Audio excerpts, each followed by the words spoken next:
Darbo teisiniai santykiai kitų kampų. Konkrečiai darbo sutarties pakeitimas ir jo procedūra. Taigi, kas įeina į mūsų procedūrą ir kas tai reguliuoja?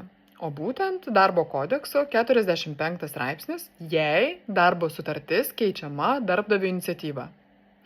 Gali būti, kad darbo sutartį nori pakeisti darbuotojas, tada žiūrime darbo kodekso 46 straipsnį.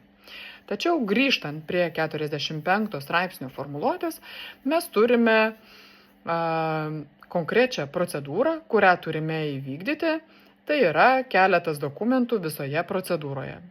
Pirmiausia, teikiame pasiūlymą pakeisti būtinasias ir ar papildomas darbo sutarties sąlygas.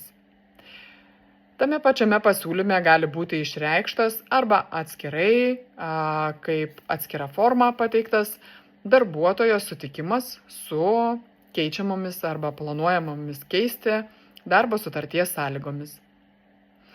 Pačiame pasiūlyme primintina nusirodykime, nuo kurios datos ir kokį konkrečiai darbo sutarties punktą mes keičiame ir kaip jį formuluojame.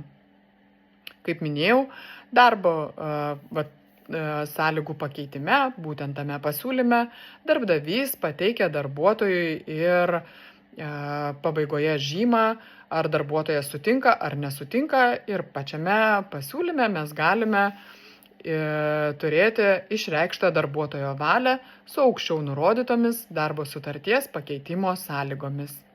Taigi turime jau 2 dokumentus, tai yra pasiūlymas ir darbuotojo sutikimas su pakeistomis darbo sutarties sąlygomis.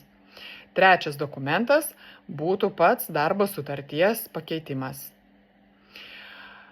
Ir paskutinis, bet nemažiau svarbus, dokumentas pačioje procedūroje, kad labai dažnu atveju užmirštame, tai yra pranešimas apie darbo sąlygas.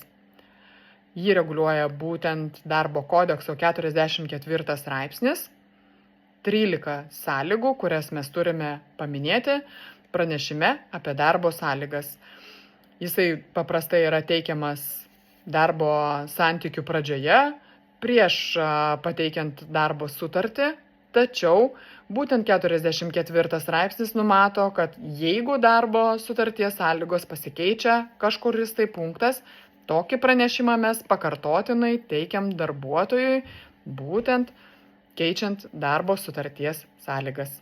Taigi nepamirškime, pasiūlymas, darbuotojo sutikimas, darbo sutarties pakeitimas ir pranešimas apie darbo sutarties sąlygas.